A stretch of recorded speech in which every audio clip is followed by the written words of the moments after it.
Hello, welcome to my channel dancing doctor Anjali. Currently focusing on the doctor part क्योंकि अभी ज़िंदगी में सिर्फ वही चल रहा है।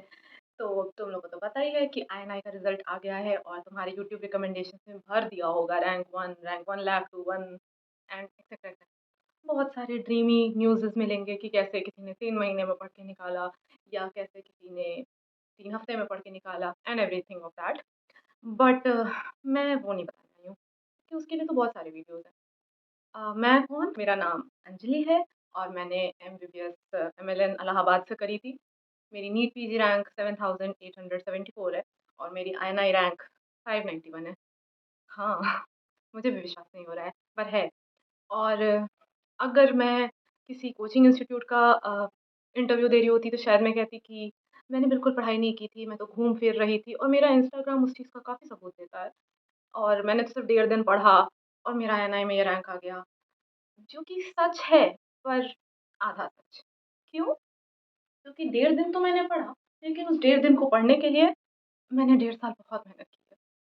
और ये वाला पार्ट शायद कोचिंग वाले एडिट कर देते हैं बिकॉज़ पता नहीं उनकी मार्केटिंग स्ट्रैटेजी को या यूट्यूब की मार्केटिंग स्ट्रैटेजी को वो अ, सूट नहीं करता होगा।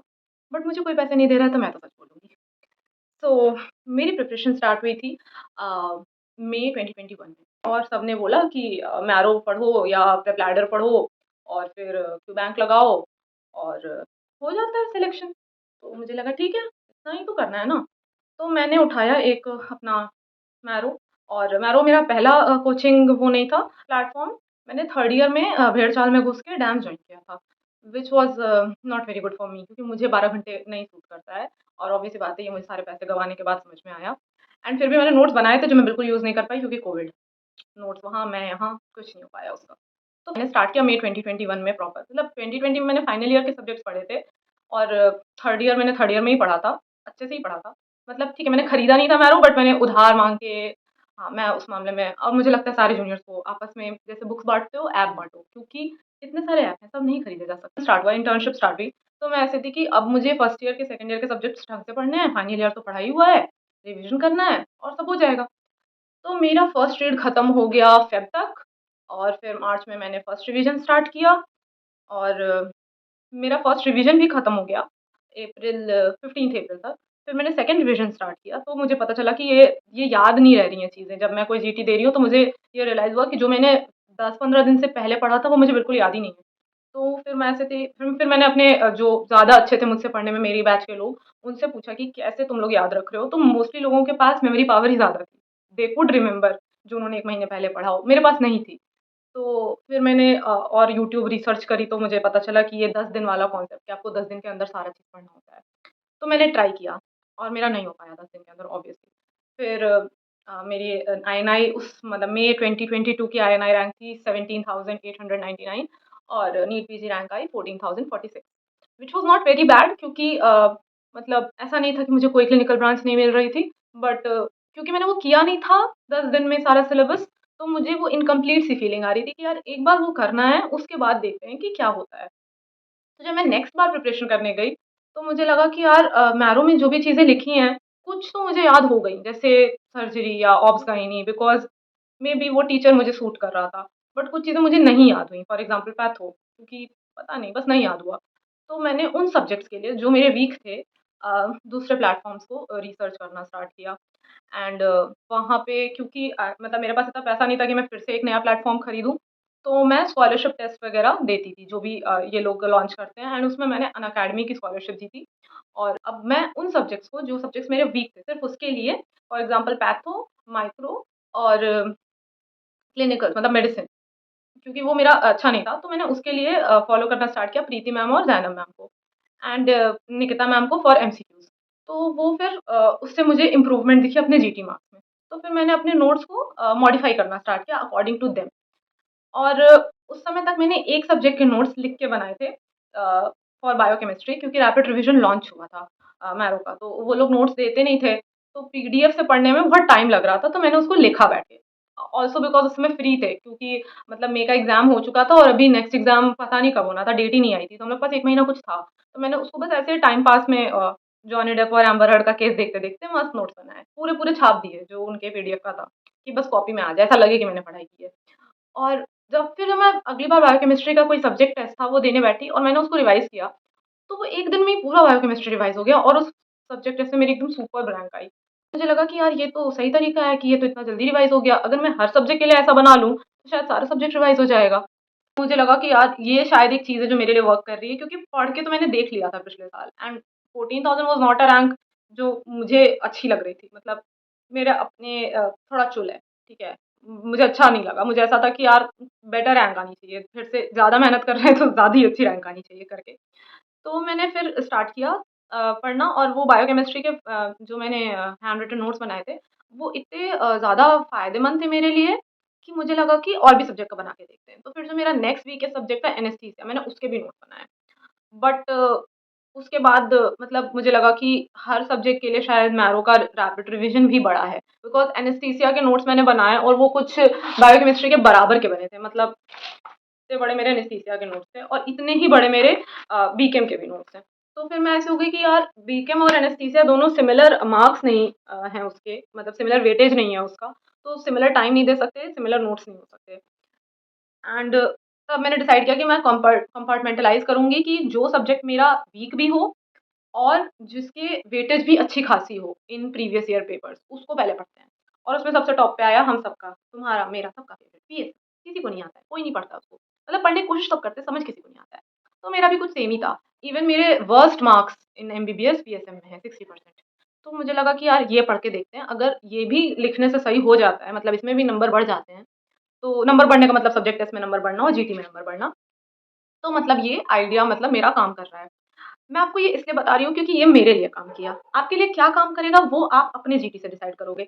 मतलब हर बार मैं कुछ चेंज करती थी। अपने एक जीटी से दूसरे जीटी में कुछ तो बदलती थी कि कुछ तो नंबर बढ़ेगा। और इनिशियली तो वो ग्राफ बढ़ रहा था। फिर मैंने सारे ही नोट्स बनाए, मतलब ये पीएसएम और एनाटॉमी की कॉपी है। हाँ, इस कॉपी में ऑलमोस्ट पूरा पीएसएम और पूरी एनाटॉमी है। ये ऑर्थो के लिए भी बनाया same notes, pedia, obs gynae, medicine and surgery, patho micro, ये तो मैंने पिछले वीडियो में दिखाया भी था आपको, और फिजियोलॉजी एंड फार्मा और साइकियाट्री था, ईएनटी, बीटम। इसके बाद जो सब्जेक्ट्स बच गए वो मैं डायरेक्ट पीडीएफ से पढ़ ली थी। उसके मैरो के पीडीएफ या फिर जैनब मैम के पीडीएफ, जो भी उस पर्टिकुलर सब्जेक्ट के लिए मुझे सूट किया था। तो मैंने ये सब किया और ये ऑलमोस्ट हो गया था और तभी नवंबर आईएनआई आया था। और मैंने पहली बार वो 10 दिन में जो सब्जेक्ट रिवीजन वाली चीज़ थी वो करके देखा और मैं दी आईएनआई, और मुझे मेरी रैंक आई 2500 651। और मैं खुश नहीं थी उस रैंक से, बिकॉज़ मुझे ऐसा बताया गया था कि अगर इतना कर लो और अब तुम्हारे 20-30 क्वेश्चन गलत भी हो जाएँ तो इतनी बड़ी कोई बात नहीं है। बट बड़ी बात है, बहुत बड़ी बात है। एक सवाल भी आप गलत नहीं कर सकते हो। अगर वो कहीं पढ़ाया गया है, किसी को वो सवाल आता है, तो वो आपका गलत नहीं होना चाहिए, बाय हुक और बाय क्रूक। तो मेरे पास उस समय इतनी अच्छी मेमोरी नहीं थी कि मुझे 10 दिन पढ़ा भी याद रह पाता था, या अभी भी नहीं याद रह पाता है। तो मुझे लगा कि यार इसको और कुछ करना पड़ेगा। फिर मैंने और मेहनत करी, इस बार मैंने मतलब उसको और रिफ़ाइन किया। तो मतलब ये जो नोट्स हैं, ये शायद मेरे 3rd सेट ऑफ नोट्स हैं, जिसको मैंने छोटा कर करके इतना छोटा किया है कि हर सब्जेक्ट के लिए कुछ 40 टू 50 पेजेज़ हैं for long and medium subjects, और शॉर्ट सब्जेक्ट के लिए तो 10-20 पन्ने में ही निपटा दिया। कि ये मतलब मैं पूरा सब्जेक्ट पढ़ पाऊँ 10 दिन में। बिकॉज़ 10 दिन में अगर आप अपने एक्चुअल नोट्स पढ़ने बैठोगे ना, तो अगर आप पढ़ भी लो, तो भी वो याद नहीं रहेगा, क्योंकि दिमाग की कैपेसिटी लिमिटेड है सबकी। कोई यहाँ सुपरमैन नहीं बैठा है, मतलब बैठने वाले बैठे हैं, मगर बहुत लोग नहीं बैठे हैं। तो फिर मैंने ये करके देखा और मैंने नीट दिया और बहुत अच्छा गया मेरा नीट एग्ज़ाम, मतलब बहुत ज़्यादा अच्छा।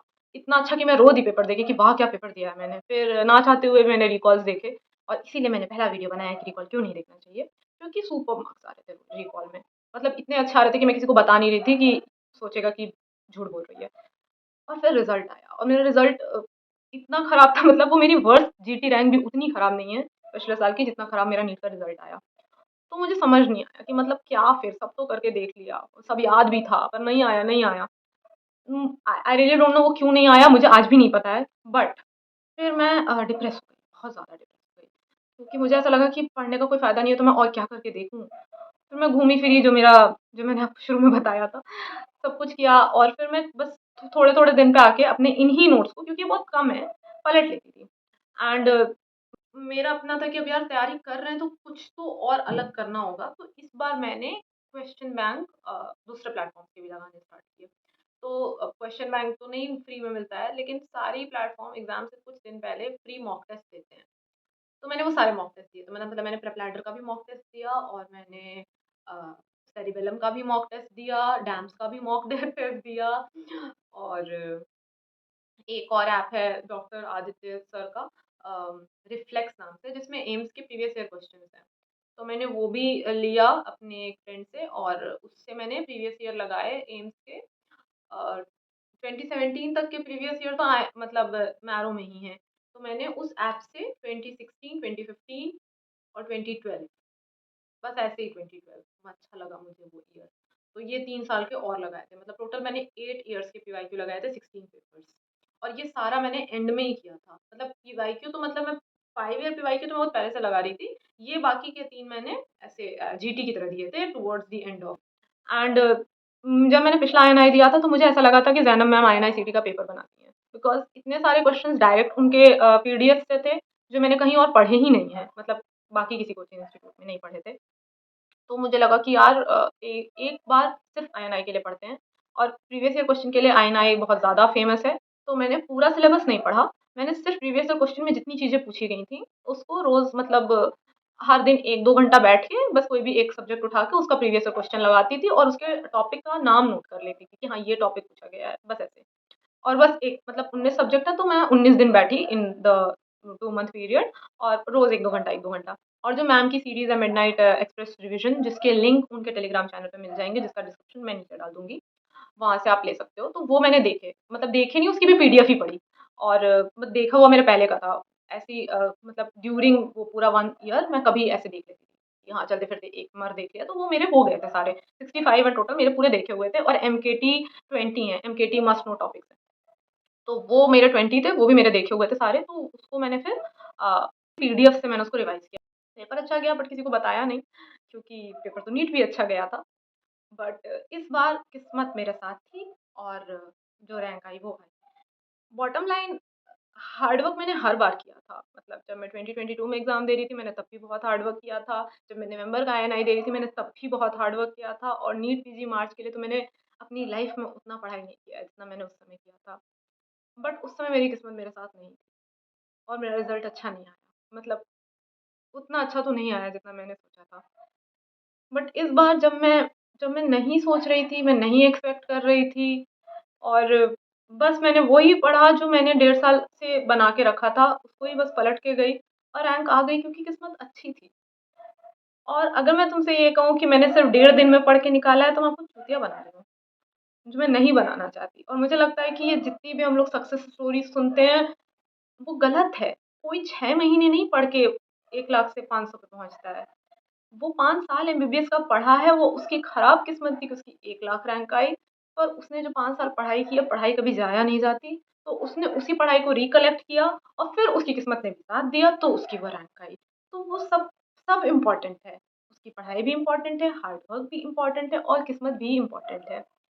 अब आई बात कि यार, अब मैंने तो एमबीबीएस में नहीं पढ़ा और एमबीबीएस खत्म हो चुका है, अब क्या करें? अब क्या करें? वापस तो नहीं जा सकते। मैंने भी उतना नहीं पढ़ा था जितना सब पढ़ते हैं, मतलब मैं कोई गोल्ड मेडलिस्ट नहीं हूँ, बट हाँ, ठीक है, मैं एवरेज से थोड़ा ऊपर थी। पर उस चीज़ का लिए मुझे नुकसान झेलना पड़ा ना, मुझे टाइम लगा, मुझे 1.5 साल लगा, और मैंने 1.5 साल में भी लास्ट के 6-8 महीने तो मैंने सिर्फ़ पढ़ाई की है, सिर्फ़ लाइफ़ में इतना मैं नहीं पढ़ी थी कि मैं बस रोज़ सिर्फ़ 10-12 घंटे पढ़ाई कर रही हूँ। तो वो करना पड़ेगा, देयर इज़ नो शॉर्टकट। अगर आपने उस समय नहीं पढ़ा है तो आपको अब पढ़ना पड़ेगा, अब भी नहीं पढ़ा है तो बाद में पढ़ना पड़ेगा, पर पढ़ना तो पड़ेगा, और उसके बाद किस्मत साथ देती है तो रैंक आती है। अगर पढ़ा है, किस्मत नहीं साथ देती है तो भी रैंक नहीं आती है, और पढ़ाई नहीं है तो फिर डेफ़िनिटली नहीं आती है। तो बेस्ट ऑफ लक। तो ये मेरी स्टोरी थी, आप अपनी लिखो, and all the best for that. और इसके लिए मुझे वीडियो बनाना पड़ा, मतलब समझ रहे हो, इतना सारा बताना था, अब इसको लिखा नहीं जा सकता है। मेरा कोई ऐसे सिलेक्शन नहीं हुआ है कि फट से बस बता दूँ। बाकी अगर कुछ और पूछना है, कोई और क्वेरी है, तो कमेंट सेक्शन में बताओ, क्योंकि मतलब अगर टेक्स्ट ना देख पाऊँ तो ये तो दिखता ही है। तो आई होप दिस हेल्प्स। गाली मत देना प्लीज़। बाय।